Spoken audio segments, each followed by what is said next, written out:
जमाने का जिक्र है जब गर्मियां चल रही थीं। जंगल में रहने वाले तमाम जानवर, परिंदे और कीड़े गर्मियों के मजे ले रहे थे और उन्हें खाना ढूंढने में भी कोई मुश्किल नहीं हो रही थी।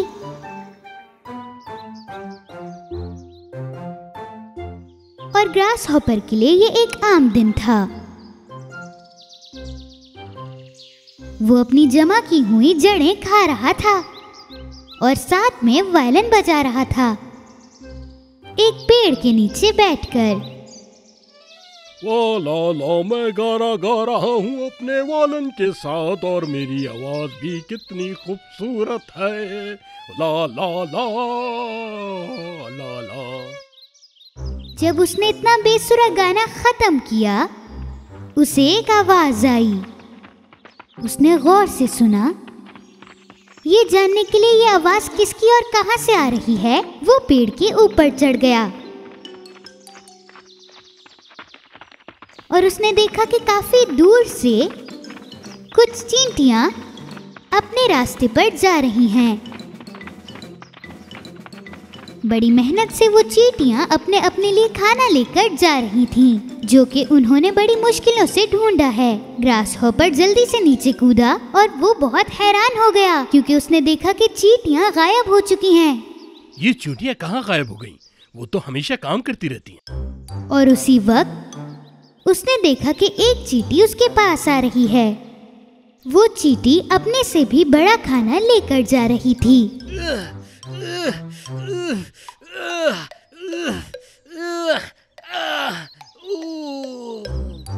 जब वो ग्रास हॉपर के थोड़ा करीब आया तो उसने वो गिरा दिया जो उसके हाथ में था। उसको थोड़े आराम की जरूरत थी। ग्रास हॉपर ने अपनी आंखें खोलकर उसे देखा। तुम इसे कहीं लेकर जा रही हो इस टाइम? तुम जानते हो इस तरह तुम्हें लेकर जाने में बड़ा हादसा भी हो सकता है। नहीं। मैं पूछ सकता हूँ ये तुम क्यों कर रहे हो? हम इस सामान को जमा कर रहे हैं। अरे बेवकूफ, इस तरह तो तुम्हें बहुत चक्कर लगाने पड़ेंगे। हम ये सामान सर्दियों के लिए जमा कर रहे हैं। सर्दियों के लिए सामान अभी से जमा कर रहे हो? क्यों भाई, क्या वजह है? आराम करो, अभी तो सर्दियां बहुत दूर हैं। एंजॉय करो, बहुत टाइम है अभी। हमारी छोड़ो, तुम अपनी बताओ, तुम क्या करोगे? मैं कमाल का बंदा हूँ, कुछ भी कर लूंगा, तुम बेफिक्र रहो। तुम तो हमेशा आराम करते रहते हो, मैं तो खाने के लिए मेहनत कर रहा हूँ। मैं इतना सब कुछ नहीं सोचता और वैसे भी गर्मियों में मैं कुछ ज्यादा ही आराम करना चाहता हूँ। उस चीते ने उसकी बातों पर जरा सा भी ध्यान नहीं दिया और उसने अपना खाना एक दफा फिर उठाने की कोशिश की। ये मैं अकेला नहीं उठा सकता, क्या तुम उसको उठाने में मेरी मदद करोगे? एक सिंगर और आर्टिस्ट को ऐसे काम नहीं करना चाहिए भाई। ग्रास हॉपर से ऐसा जवाब सुनने के बाद चीते ने ग्रास हॉपर को एक बहुत ही अजीब सा चेहरा बनाकर दिखाया और अपना खाना दोबारा उठाना शुरू कर दिया। चलो मैं तुम्हारी एक मदद कर ही देता हूँ। ग्रास हॉपर ने उसको उसका खाना उठाकर दिया और उसको उसकी कमर पर रखा। चीते ने उसको शुक्रिया कहा और वो अपने रास्ते चला गया। किस किस तरह के बेवकूफ लोग हैं। ग्रास हॉपर वापस पेड़ के नीचे आया। उसने थोड़ा सा खाना खाया और दोबारा गाना शुरू कर दिया। वाह वाह वाह, कितना प्यारा दिन है और मैं गाना गा रहा हूँ अपने वॉयलिन के साथ। मेरी आवाज तो देखो कितनी प्यारी है। और उसी वक्त एक गिलहरी अपने पेड़ से बाहर आई। चुप हो जाओ, बस कर दो, अपना गाना गाना बंद कर दो, मैं यहाँ सोने की कोशिश कर रही हूँ। अचानक से ग्रास हॉपर ने अपना गाना रोक दिया। उसने गिलहरी को देखा, अपना वायलिन उठाया और वहाँ से चला गया। इन जाहिलों को क्या पता एक आर्टिस्ट की क्या इज्जत होती है। जब तक गर्मियों के दिन रहे, वो चींटियां अपना खाना ढूंढती रहीं। दूसरी तरफ ग्रास हॉपर अपना खाना खाता रहा, गाता रहा, घूमता रहा और खेलता रहा। आखिरकार सर्दियों के दिन आन पहुंचे। एक दिन जब चींटियां जागी तो उन्होंने बाहर की तरफ देखा और उन्होंने देखा कि सब कुछ बर्फ से ढक चुका है। सारी चींटियां जंगल में रहने वाले तमाम जानवरों के बारे में सोचने लगीं और वो बहुत भूखे भी थे। दूसरी तरफ ग्रास हॉपर, जो कि बर्फ से बहुत तंग आ चुका था क्योंकि उसने बहुत दिनों से खाना नहीं खाया था, वो कांप रहा था, अपनी सारी ताकत खो बैठा था और अब वायलिन भी नहीं बजा पा रहा था। अपनी सारी ताकत लगाकर वो बर्फ को हटा रहा था। अचानक उसको गर्मियों के दिन याद आ गए। कितने प्यारे दिन थे कि मुझे भी खाना जमा कर लेना चाहिए था। मैंने उनकी बात नहीं मानी, वो लोग बिल्कुल सही थे। और उसी वक्त उसको चींटियों के बारे में याद आया। उन्होंने बहुत सारा खाना अपने घरों में रखा था। फिर उसने सोचा कि ये आइडिया अच्छा नहीं है, क्योंकि गर्मियों में उसने एक चींटे का मजाक उड़ाया था। क्या वो अब उसकी मदद करेंगे? और अब ग्रास हॉपर को बहुत ज्यादा सर्दी लग रही थी। ये वक्त बहादुरी दिखाने का नहीं, मुझे कुछ करना होगा अपनी जिंदगी बचाने के लिए। वो सीधा चींटियों के घर की तरफ आया। वो दरवाजे के पास आकर खड़ा हुआ और चीखा, कोई यहाँ पे है? मेरी मदद करो। कौन है? अंदर से उसे एक आवाज आई। ग्रास हॉपर ने अपनी सारी ताकत लगाकर जवाब दिया, मेरे दोस्त चींटी, प्लीज मेरी हेल्प करो। मैं हूँ ग्रास हॉपर, मुझे अंदर ले लो। और इस बार ये सब सुनने के बाद चींटियों की शहजादी वहाँ आई। क्या हो रहा है? किसको मदद की जरूरत एक है? बेचारा ग्रास हॉपर है जो हमेशा गाने गाता फिरता था। मुझे लगता है उसे भूख लगी है। जिसको भी मदद की जरूरत हो उसे कभी मना नहीं करना चाहिए। चींटियों की शहजादी और कुछ चींटियां बाहर आईं। ग्रास हॉपर सर्दी की वजह से बेहोश पड़ा हुआ था। चींटियों ने ग्रास हॉपर को उठाया और अपने घर में ले गए। ग्रास हॉपर को होश आया सिर्फ और सिर्फ चींटियों की वजह से। चींटियों ने उसे पानी दिया और खाना दिया। अब वो थोड़ा अच्छा महसूस कर रहा था। ग्रास हॉपर ने शुक्रिया कहा और छोटे चींटे के पास चला गया। मैंने तुम्हारे साथ बहुत बुरा किया। तुम लोग सर्दियों के लिए मेहनत करते रहे और मुझे कोई फिक्र ही ना थी। तुमने मुझे समझाया भी था पर मेरी समझ में ना आया। मुझे अफसोस है। ये तुम्हारे लिए एक अच्छा सबक है। हम भी गाने गाते हैं और एंजॉय भी करते हैं, लेकिन अपने मुस्तकबिल के बारे में पहले सोचते हैं। हमने खाना जमा नहीं किया होता तो हमारी हालत भी आज तुम्हारी तरह होती। ग्रास हॉपर कुछ दिन तक उन्हीं के घर पर रुका। अब उसकी तबीयत पूरी तरह से ठीक हो चुकी थी। जब जाने का वक्त आ गया तो चींटियों ने उसे कुछ खाना दिया। तुमने मेरे लिए जो किया उसका बहुत शुक्रिया। मैं तुम्हारा यह एहसान कभी नहीं भूलूंगा और आज के बाद लेजी कभी नहीं बनूंगा। क्या मेरी एक मदद करोगे? जरूर, बताओ मुझे तुम्हें क्या चाहिए। मेरे ख्याल से अब जब गर्मी आए तो तुम्हें म्यूजिक की प्रॉपर क्लास लेनी होगी ताकि लोगों को तुम्हारा गाना अच्छा लगे।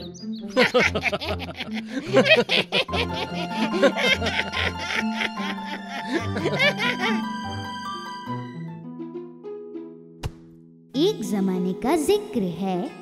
अली बाबा नाम का एक लकड़हारा हुआ करता था। वो अपनी बीवी के साथ गरीबी में जिंदगी गुजार रहा था। अली बाबा अपने गधे को लेकर जंगल में लकड़ियां काटने जाया करता था और उन्हीं लकड़ियों को बेचकर घर चलाता था। एक दिन वो लकड़ियां काटने जंगल गया। तभी उसे एक आवाज सुनाई दी, बहुत सारे घोड़ों की, और उसे घबराहट होने लगी। शायद ये चोर हैं। मैं छुप जाता हूँ। गधे को झाड़ियों में छुपा के अली बाबा पेड़ पर चढ़ गया। वो सारे लोग उस पेड़ के नीचे ही आकर रुके। अली बाबा उन लोगों को गिनने लगे। वो 40 लोग थे। उन लोगों ने कुछ भारी सामान अपने घोड़ों से उतारा। अली बाबा को समझ में आ गया कि वो चोर हैं।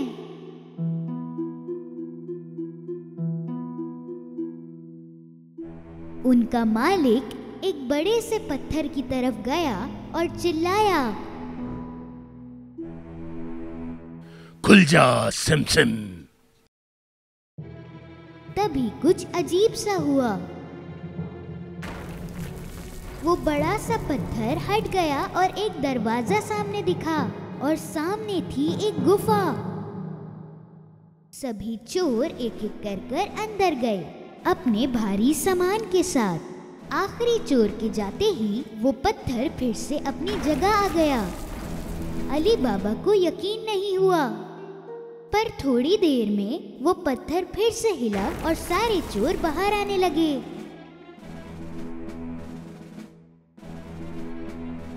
मालिक बाहर आया और फिर से चिल्लाया, बंद हो जा सिम सिम। उस पत्थर ने फिर से रास्ता बंद कर दिया और वो सारे चोर अपने घोड़ों पर सवार होकर वहाँ से चले गए। अली बाबा पेड़ से नीचे उतरा और सीधा उस पत्थर की तरफ गया। उसने भी वही अल्फाज बोले, खुल जा सिम सिम। वो पत्थर गड़गड़ाहट की आवाज के साथ फिर से हटा। अली बाबा अंदर गया। अंदर जो था वो देखकर वो बहुत हैरान हो गया। सोने के सिक्के, हीरे और खजाने यूं ही बिखरे हुए थे।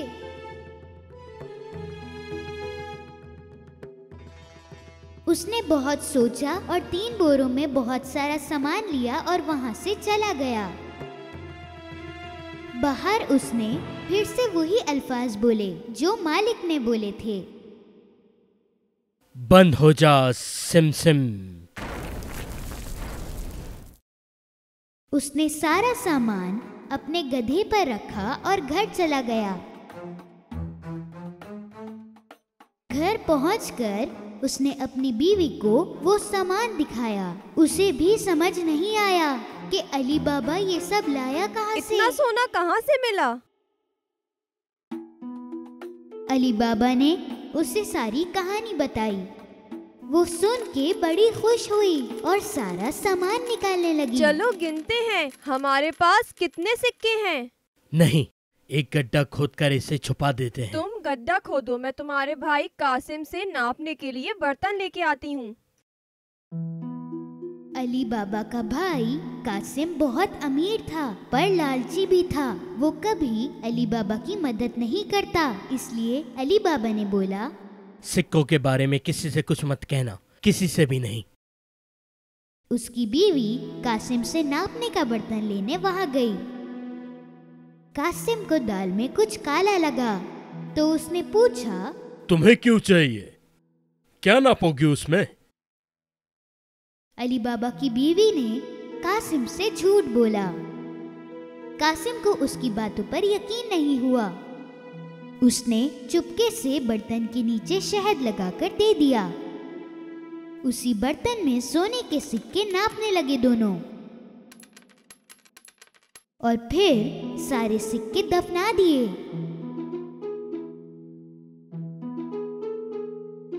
उसके बाद अली बाबा की बीवी कासिम को उसका बर्तन वापस करने गई, पर उसने देखा ही नहीं कि बर्तन के नीचे सोने के सिक्के चिपक गए हैं। उसने ये बहुत बड़ी गलती कर दी। कासिम को बर्तन मिलते ही उसने नीचे की तरफ देखा। सोने का सिक्का देख के वो हैरान रह गया। कहाँ से मिला होगा अली बाबा को वो सोना? कासिम की नींद उड़ गई। सुबह होते ही वो अली बाबा के घर गया और उसे बर्तन के नीचे लगा हुआ सिक्का दिखाया। अली बाबा, तुम सोना खरीद तो नहीं सकते। कहाँ से आया फिर ये सोना? बताओ मुझे। अली बाबा ने उसे सारी कहानी बताई ताकि वो किसी और को इसके बारे में ना बताए। अगर तुम मुझे उस जगह नहीं लेकर गए तो मैं चोरों को बता दूंगा कि तुमने क्या किया। पर कासिम, अली बाबा को यकीन था कि कासिम सच में बता देगा, इसलिए उसे उस जगह ले जाना ही पड़ा। वो गुफा इसी चट्टान के पीछे है। अब चलो यहाँ से, कहीं वो चोर दोबारा ना आ जाए। दोनों वापस घर आ गए, लेकिन कासिम का ध्यान उधर ही था। वो हाथों हाथ 2 घोड़े लेकर गुफा पहुंचा। वहां पहुंचते ही उसने वो अल्फाज कहे जो अली बाबा ने उसे बताए थे। खुल जा सिम सिम। वो पत्थर हट गया और वो रास्ता खुल गया। कासिम को यकीन नहीं आया। अंदर का नजारा वो देखता ही रह गया। इतना सोना देखकर उसका दिमाग खराब हो गया। जल्दबाजी में उसने अपने बोरों में सोना भरा। जब पूरे बोरे भर गए थे तो वो बाहर निकलने लगा, पर वो तो पत्थर से बंद पड़ा था और उसे खोलने के लिए जो अल्फाज बोलने थे वो उसे याद नहीं आ रहे थे। तो वो अपनी तरफ से बोलने लगा,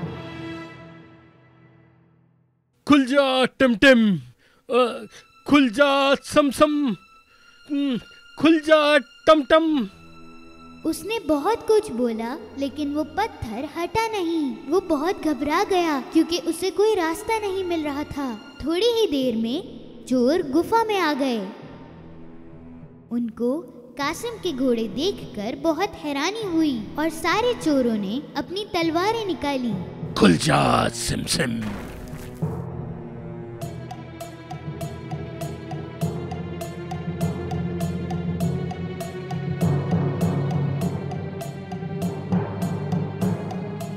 रास्ता खुलते ही चोरों ने कासिम को पकड़ लिया और उसे सजा दी।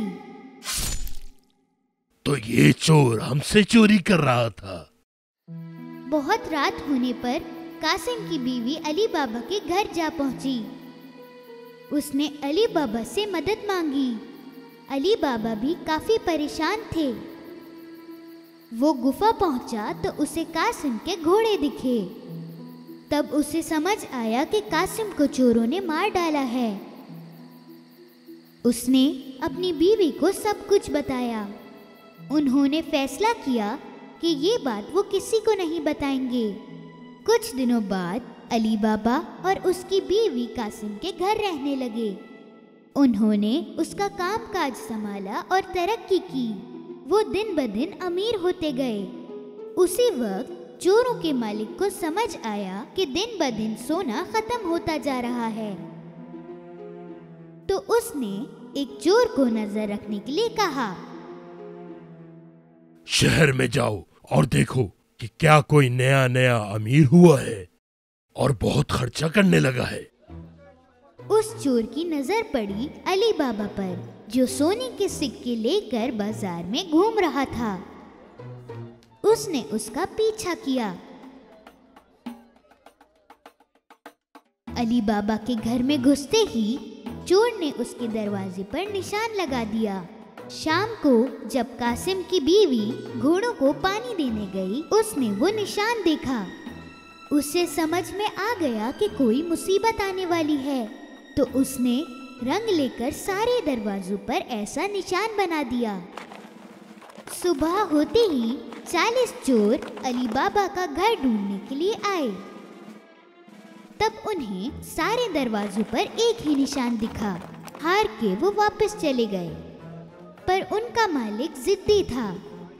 उसने हुलिया बदल के उसे ढूंढना शुरू किया और चुपचाप वो पहुंचा अली बाबा के घर। दरवाजा खटखटाया तो अली बाबा बाहर आए। मैं बहुत दूर से आया हूँ। मैं तेल बेचने निकला था। सुना है कि आप यहाँ के बहुत अमीर इंसान हैं। तेल बहुत अच्छा है, क्या आप खरीदेंगे? अली बाबा ने चोरों के मालिक को तेल वाला समझकर रात के खाने पर बुलाया। तेल की 40 बरनियां लेकर वो अली बाबा के घर पहुंचा।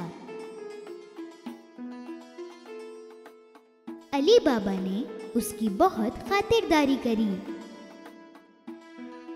अली बाबा ने चोरों के मालिक को रात को रुकने का कहा और उसने खुशी खुशी हाँ कर दी।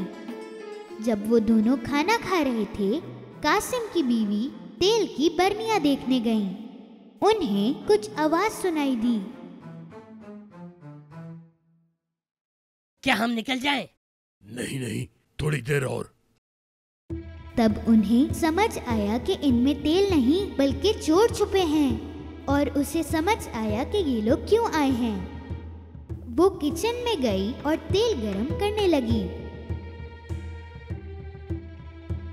और हर एक बर्नी में गरम तेल डाला। अंदर बैठे चोरों की हालत खराब हो गई और वो कुछ कर भी नहीं सके।